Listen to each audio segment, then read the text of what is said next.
So I couldn't use, I mean, maybe I would have been able to get some powdered wood. You can't grow, woad is considered a noxious weed in California. It's illegal to grow woad. You can grow it in New England, but you can't grow it in California.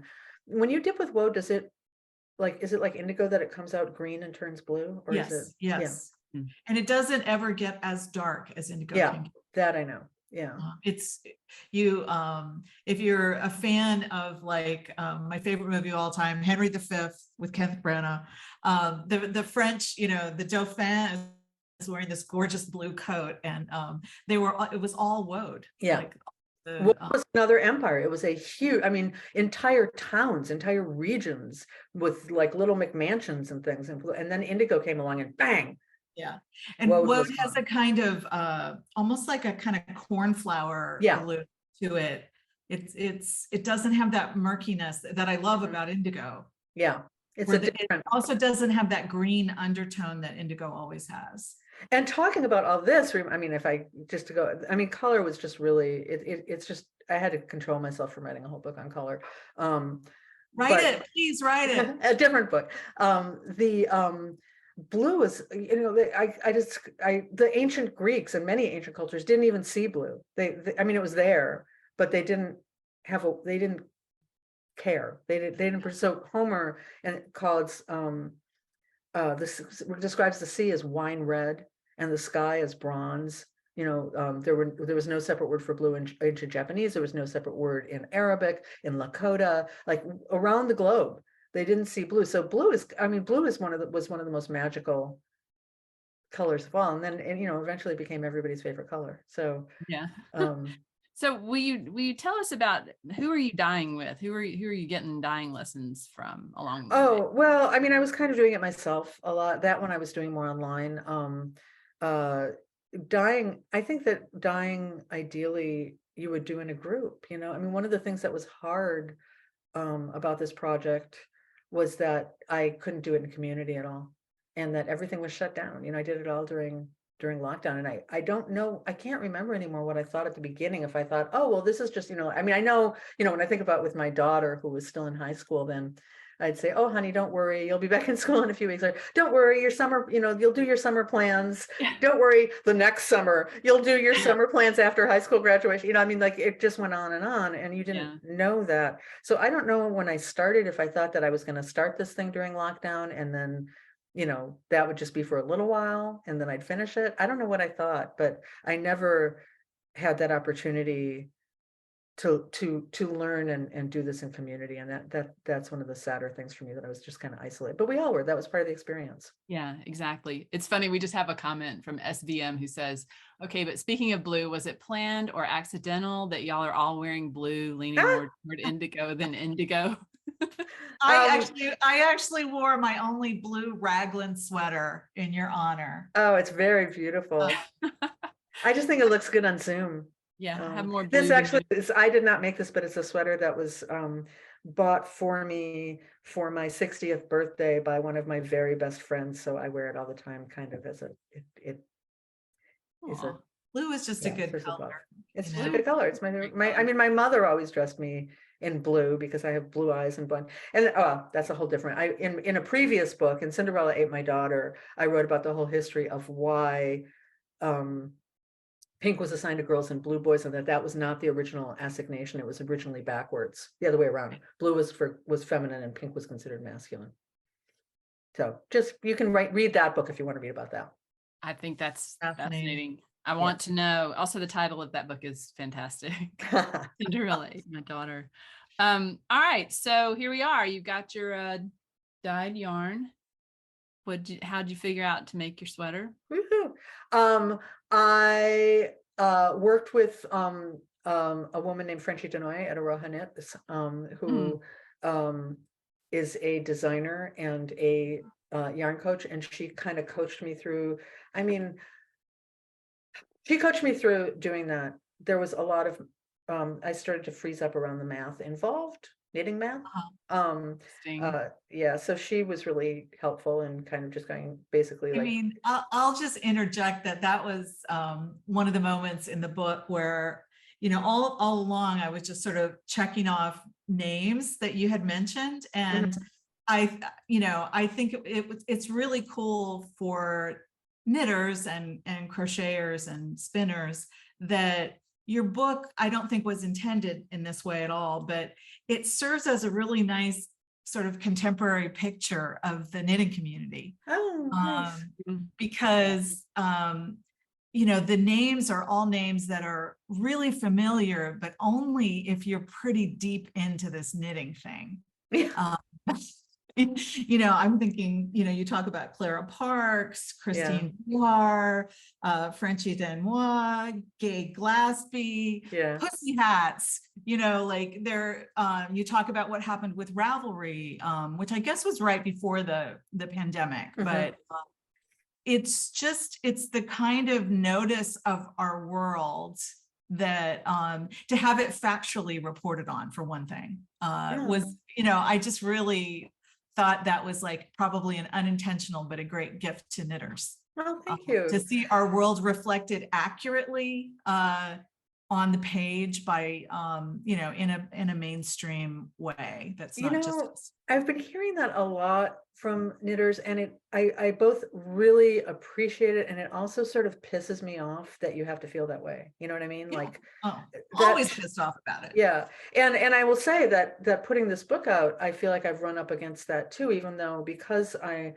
have a mainstream cred, but everything about my career, to be honest, has been, there's not a lot of people who who can, I've had this ability or this permission, I guess, somehow threaded some needle where I can write about things that, particularly about women, in mainstream publications, and get it in there. And I'm always kind of shocked. Like, even the piece that I wrote for the Times, pivoting off of this book, that was about how knitting has always been radically political, and women's handwork has always been a voice of, whether it was patriotism or dissent, throughout history.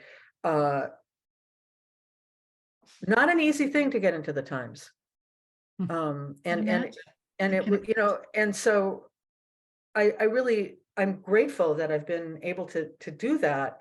I also think it's ridiculous that it's not out there. All of that, it's not just basically out there. Yeah. So even the Times has fallen prey to this sort of like attitude of, like, if they're going to write about knitting, they're writing about it in this sort of breathless, oh my God, young people are knitting. I know, and I say very, people have always been knitting. It doesn't matter really whether they're young or old. You don't say, oh, young people are painting or young people are sculpting. And we were young when we knit. But I was knitting when I was young. I am now part of the mainstream demographic. Right. But I just think, you slipped under there, and it's a service. I think it's a service to the world, to know more about knitting, but it was great as a knitter to see that depth of knowledge. And I think, like, has she been out there all the time and we didn't know about Peggy? Just quietly. On Ravelry? No, I never. No, I don't do any of that stuff. But I haven't written about knitting before, ever. But and my fans of my other books are like, what? But I also think it's of a piece. My interest is in women and the unexamined aspects of our ordinary life. So sometimes it's sex, sometimes it's knitting. I don't see those things as being. They're so similar. They're very similar. They bring us joy. In the ideal world, they bring us joy. Sometimes they're a frustration. Can I ask you a question that someone actually emailed us this question, and it's relevant to your op-ed in the New York Times. What do you know about how the illustration was made of the pink? Yeah. So, that the way that the Times work, you're like sort of sitting there waiting for them to say they're going to run in this section. They're going to, you're going like, wait, refresh on your email. And then all of a sudden it's like, now. And then it's like, and the art, I don't even know where, I don't know how it happens, but that is, from my understanding, because so many people ask me, it's a sculpture, digital sculpture, where she took a bunch of different knitted objects and cut them up somehow and put them on a form to make that. So it's not a real. Wow, it's a beautiful illustration. Yeah, I don't know if that would be a possible. I don't know if that is a knittable object. Yeah, the stitches are going in all different directions. It seems like it wouldn't be a knittable I've object. scrutinized it. As Yeah, I'm me sure. too. Wait, the Ravelry pattern will be up in 2 days. I know, I keep waiting. I'm like, Yeah. somebody can replicate that in some Yeah. way, man. I would Reverse knit it, but engineer it. I think it's not knittable. But try. I was also going to say that's what it's like, you know, when you submit something to Modern Daily Knitting, which you should feel free to do that at any time.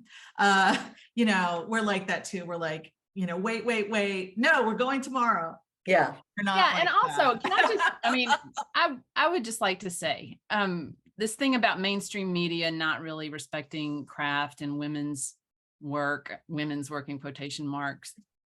Guess what? It's like, screw them. I mean, we have, you know, Modern Daily Knitting is doing this 165 days a year. People find us constantly. It's not hard to get to us.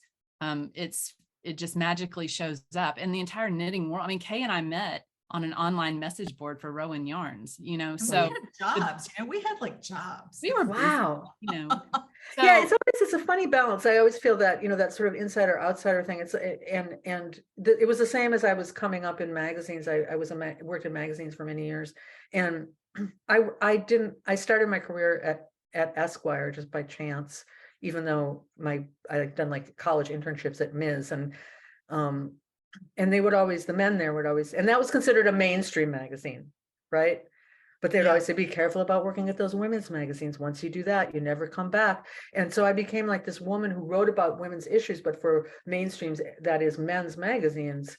But also like, I'm sorry, why would I not write for the magazines that are run by, created by, for me and my constituent? I mean, whatever, with the beauty and all that kind of stuff, but they also did a lot on reproductive rights, and there was a lot of other stuff in those places. And in the Times piece, you know, I say that knitting has this stigma of being middle-aged women or an old lady sitting on the back porch. And, you know, before I say it's not just that, because it's not, I want to say, like, so what if it was? yeah, What if it was? So what if it was? Like, what's wrong with that? What's wrong with us? You know, we're fierce. We do things, or even if we didn't, I mean, it's a sexism and an ageism that just keeps creeping in, I think, around knitting. absolutely. Particularly. Yeah. And I think both, you know, I hold both thoughts. I hold the thought that Anne's saying of like, who cares? It's our thing and we know how great it is, and we don't care if anybody else knows how great it is. But I also, you know, I like to see it reflected on a bigger stage. Yeah. Partly because I both think can be true. the more people who knit, the more happiness we would have in the world. It's a very grounding, wonderful thing. Well, it certainly doesn't hurt to have, you know, Michelle Obama go Right. on about her knitting, you know. I feel like she's doing good work. That has been absolutely wonderful. It's so funny since we're people coming to the end, you guys. I hate to be the person to say that. Okay.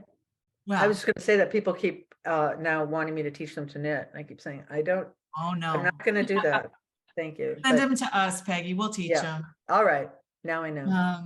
It's just been a delight talking to you. I could talk to you for another hour and a half. Oh, this is so fun. We barely got through to the sweater. I know. You did get a sweater. I know. Oh yeah. Well, Yeah. the knitting took a second and a half because it was super bulky yarn. I mean, the actual knitting took like a day. Smart. Yeah. Anything so fast. And then quarantine lifted, and then life, you know, started sweeping us back up. And I moved down the hill, and I have a yarn store walking distance from me, and here I You're am. living, you know, we're all coming back to a new normal. But still have my needles, still knitting every day. Yeah. That's so great.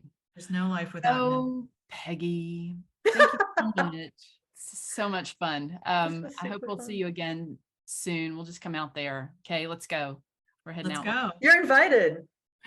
Yeah, Everybody. someone on our staff is moving out there soon, on our Oh. remote staff. So we're going to make a beeline out there to visit her. Yeah, we'll bring our friends. We'll bring everybody. Bring everybody. Y'all come out. It'll be fun. We'll have a good time. So we Right. wish you all the best with the book. It's Good sold luck. wherever books are sold. I highly recommend the audiobook. The audiobook is great. To it, and it's a really well done audiobook. Thank you. So Alrighty. everybody, we'll see you next time. Thank you all for coming. We really appreciate Thanks it. everybody. Thank you See you so next much. time. Lovely to see you all. Bye-bye. Bye-bye.